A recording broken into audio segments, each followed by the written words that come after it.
Hi friends, அஸ்ஸலாமு அலைக்கும். Welcome to Sajisha kitchen. குளிக்கிற சோப்பை குளிக்கிறதுக்கு மட்டும் இல்லாமல் வேறு என்னெல்லாம் யூஸ்ஃபுல் டிப்ஸ்க்கு யூஸ் பண்ணிக்கலான்னு தான் இன்றைக்கி நம்ம பார்க்க போகிறோம். வாங்க ஃபஸ்ட்டு டிப் என்னன்னு பார்க்கலாம். நீங்கள் குளிக்கிற சோப்பை இந்த மாதிரி கேரட் துருவுற சீவி இருக்கும்ல, அதில் எடுத்து நல்லா துருவிக்கோங்க. அது எந்த சோப்புனாலும் பரவாயில்ல. நீங்கள் குளிக்கிற சோப்பை இந்த மாதிரி நல்லா துருவி எடுத்துக்கோங்க. அந்த துருவின சோப்பை ஏதாவது ஒரு காட்டன் துணி இல்லை டிஷ்யூ அதுக்கு நடுவில் வச்சு இந்த மாதிரி நல்லா ஃபோல்ட் பண்ணி மடிச்சுக்கோங்க. அப்புறம் அது பிரியாமல் இருக்கிறதுக்காக ரப்பர் பேண்ட் இல்லைனா முடிச்சு கூட நீங்கள் போட்டுக்கலாம். இப்போது ஃப்ராக்ரன்ஸான சோப் பாக்கெட் ரெடி ஆயிடுச்சு. நம்ம வீட்டில எல்லாம் அழுக்கு துணி போட்டு வைக்கிறதுக்கு எப்போவுமே லாண்ட்ரி பேஸ்கெட் இல்லைனா லாண்ட்ரி பேக் இருக்கும் இல்லையா, அது எப்போவுமே எடுக்கும்போது ஒரு மாதிரி ஸ்மெல்லாக இருக்கும்.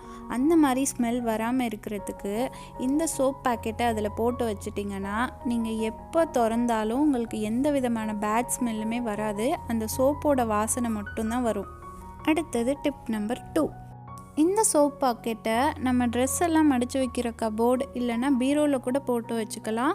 அப்பையும் நமக்கு நல்லா வாசனையாக இருக்கும்.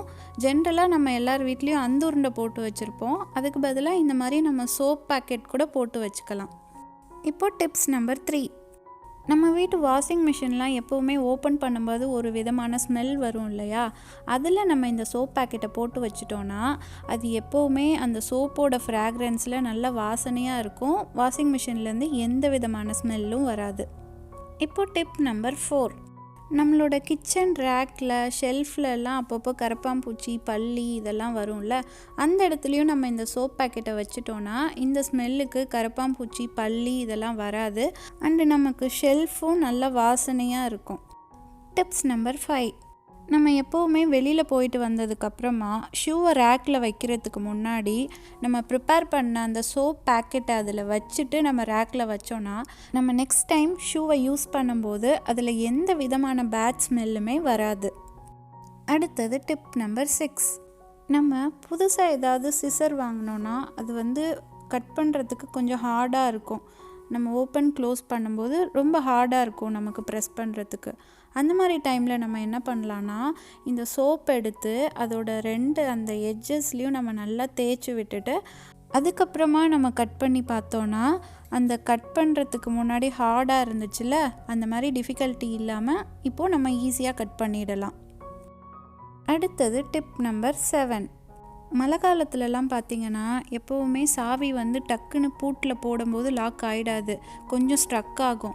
அந்த மாதிரி டைமில் நம்ம என்ன பண்ணலான்னா, இந்த மாதிரி ஒரு சோப் எடுத்துக்கிட்டு அதில் அந்த சாவியை 2 சைடும் நல்லா ஸ்க்ரப் பண்ணிவிட்டு அதுக்கப்புறமா நம்ம லாக் பண்ணி பார்த்தோன்னா டக்குன்னு லாக் ஆகிடும். அதே மாதிரி டக்குன்னு ரிலீஸும் பண்ணிடலாம். நம்ம சோப்புக்கு பதிலாக லாக்லேயும் கீழேயும் கொஞ்சம் தேங்காய் எண்ணெயை போட்டுட்டு அதுக்கப்புறமா நம்ம யூஸ் பண்ணோன்னா கூட ஈஸியாக இருக்கும். கடைசியாக டிப் நம்பர் 8. நம்ம வீட்டில் இருக்க பர்ஸ், ஹேண்ட்பேக், ஸ்கூல் பேக்ஸ், அதுக்கப்புறம் ட்ரெஸ்ஸில் இருக்க ஜிப் இதெல்லாம் சம்டைம்ஸ் ஸ்ட்ரக் ஆகிடும், ஒழுங்காக யூஸ் பண்ண முடியாது. அந்த மாதிரி டைமில் நம்ம இந்த சோப்பை ஃபுல்லாக அந்த ஜிப்பு ஃபுல்லாக நம்ம ஒரு 2-3 வாட்டி ஸ்க்ரப் பண்ணி விட்டுட்டு அதுக்கப்புறமா நம்ம யூஸ் பண்ணி பார்த்தோன்னா ஜிப்பு ரொம்ப ஈஸியாக மூவ் ஆகும். பாருங்கள் எவ்வளோ ஈஸியாக மூவ் ஆகுதுன்னு. நீங்கள் சோப்புக்கு பதிலாக தேங்காய் எண்ணெய் கூட யூஸ் பண்ணிக்கலாம். 2-3 சொட்டு தேங்காய் எண்ணெயை போட்டுட்டு அதுக்கப்புறம் நீங்கள் மூவ் பண்ணிக்கிட்டே இருந்தீங்கன்னா கொஞ்சம் நேரத்தில் அது ஸ்மூத்தாக மூவ் ஆக ஆரம்பிச்சிரும். குளிக்கிற சோப்பை வச்சு நம்ம பார்த்த டிப்ஸ் எல்லாமே உங்களுக்கு ரொம்பவே யூஸ்ஃபுல்லாக இருக்கும்னு நினைக்கிறேன். நீங்களும் இந்த டிப்ஸ் எல்லாம் ட்ரை பண்ணி பாருங்கள். உங்களுக்கு எந்த டிப்ஸ் ரொம்ப யூஸ்ஃபுல்லாக இருந்துச்சுன்னு எனக்கு கமெண்ட்டில் சொல்லுங்கள். என்னோட இந்த வீடியோ உங்களுக்கு பிடிச்சிருந்துச்சுன்னா லைக், ஷேர் அண்ட் சப்ஸ்கிரைப் பண்ணுங்கள் சஜிஷா கிச்சனுக்கு. அப்படியே பக்கத்தில் இருக்க பெல் ஐக்கானையும் கிளிக் பண்ணுங்கள். அப்போ தான் நான் போடுற புது வீடியோஸோட நோட்டிஃபிகேஷன் உங்களுக்கு வரும். Thank you all for watching my video friends. அடுத்து இன்னொரு சூப்பரான வீடியோவில் மீட் பண்ணலாம். அஸ்ஸலாமு அலைக்கும்.